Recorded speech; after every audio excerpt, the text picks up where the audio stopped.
Namaskar, this is my 51st lecture. I've been absent for a while due to health issues and also got tied up with some other work.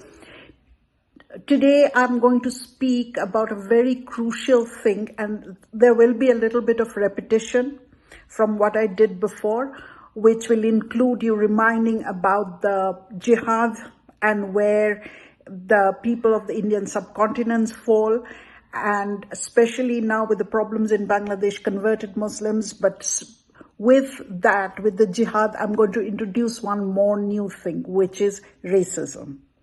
So let's start.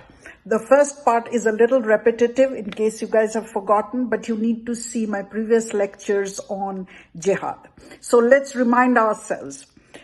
There are several types of jihad. Jihad is jihada to strain and came out of inter-Muslim conflicts. So jihad bin al-naf, which is the jihad against one's sinful action. So it's internal.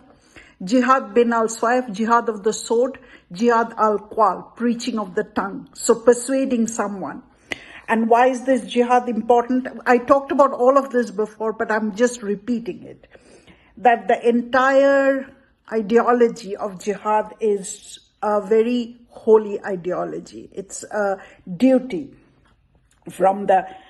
going from the ungoverned land, Dar-ul-Harb, to Darul Islam, the governed land, the peaceful land, the utopia. This is very similar to both the Marxist utopia, Hegelian, utopia, and also Hobbes' state of nature, Darul Harb, and Darul Islam, the governed place. Now, in between there are Darul Sulk, and which is a peaceful treaty living with non-believers, and I'm coming to her non-believers, and Darul Harb, again a covenant. But the ultimate aim is the settlement of that utopia. It's not very different from the Marxist utopia or the Hegelian utopia, the ultimate peaceful society from the ungoverned land. And so who are they making all these treaty covenant with? They're making the covenant with the kafirs, the unbelievers. There are two types of unbelievers, the Jews and the Christians, and then the Zoroastrians, the pagans, Hindus. They didn't talk about Hindus, but we can interpret them Buddhists, Sikhs, Jains, etc. One more thing which I find very interesting to some of the leftist methodology, in this process from going to Darul Harb to Darul Islam, there is a hijrah. They go underground and then strike to go there. So this is a struggle. What's happening in Bangladesh fits this, but I have talked about all of this before. This is nothing new, but I'm just reminding. What I'm going to talk today is, especially with respect to this movement from the Darul Harb to Darul Islam, this whole ideology of kafirifying, making someone the other so that the movement happens, it's ingrained in the ideology of jihad, which is also based on racism. How so? I am also going to bring a little bit of Freud here. So please listen to this carefully till the end, because the next video will also be on this and something more. So I talked about this before in his book Totem and Taboo. Freud, by the way, was also an anthropologist and so forth. He talked about a remote past. This is all symbolic and metaphorical, where the father kept all the women to themselves and enjoyed all the women. One day the brothers rose up in revolt and killed the father, then ate his body and drank his blood and made a vow amongst themselves they won't enjoy any of the women. They would transact them to another tribe and bring women from the other tribe. So what is this law? The law is a prohibition of incest, which is more or less universal.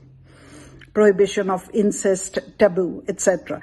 And this is very strongly followed in many religions, the close sibling, incest with sibling and parents and so forth. And they made this promise and they transacted women. So now, one more thing is there, that sex with father is also prohibited. So any kind of sexual relation with father, or even visually seeing a father, is also prohibited, because father here stands for not only the patriarch, the tribe, but also a representative of the supreme. So the biblical story is that the three sons of Noah, and I'm going to read out of this book, which is very interesting in how the Arabic colonization happened in Africa. The three sons of Noah: Ham, Shem, and Japheth. So one day Noah got drunk and laid in his tent, because there were Arabs in the desert, uncovered, and Ham saw him naked. And that's how he violated one of the prohibitions. He went and told his brothers Shem and Japheth about the father's nakedness. So what Shem and Japheth did was they brought in a cover, walked backwards. They had the cover in their back, walked backwards, and they covered father. When Noah woke up, he realized that he heard the story, and he realized that Ham, the youngest one, has seen him naked, and he so cursed him. All the scriptures are filled with curses. Even in Sanatana Dharma, there are curses. Krishna cursed Shamba and so forth. And he had leprosy. This is a story. We are not going there. But let's stick to here, because we are trying to understand jihad in terms of racism. So Ham was cursed, and blackness would fall upon them. And this blackness is a blackness of the soul and the body, and they would be always enslaved. Ham, Canaan, and his other sons, the youngest sons of Ham, Canaan, and other sons, including Cush, who was later projected in the Judeo-Christian tradition as the ancestors of blacks. So it's not just Islamic tradition, but the Judeo-Christian. They form in a lineage and transmitted to the Muslims by Jews, Christian, and converts from Judaism and Christianity. Why? All the lineage of Ham, not Shem and Japheth, who covered father. So they didn't break the law of seeing father naked, because he's the ultimate. As I'm reminded of something very interesting, the naked king cannot be seen naked. So he has to have clothes all the time. And so Ham, Shem, and Japheth were not the two sons of Noah, the elder sons. They were not cursed. So Ham and his descendant received the curse of Canaan and other sons. What is the curse? Of slavery, and slavery was equated with blackness. This comes from both the Jewish and the Judeo-Christian tradition, and it was transmitted to the Muslims by the Judaism and Christian traditions, and then taken up by their converts. Now, so portrayed, all the Muslim Arabs were considered the descendants of Shem and Japheth, who are not cursed with blackness and not slaves. But all the black descendants, sometimes Copts and Berbers, and the Sindhs of India, who are the first converts, because that's where the first descendant happens, as descendants of Hams, with most assigning the Turks and Slavs to Japheth. So they were white, the Turks and Slavs, although they were also converts, but the Africans and the Indians were part of that Ham. This is how it was constructed, of the Ham tribe, which means that they are slaves. So now what we are getting is something very interesting.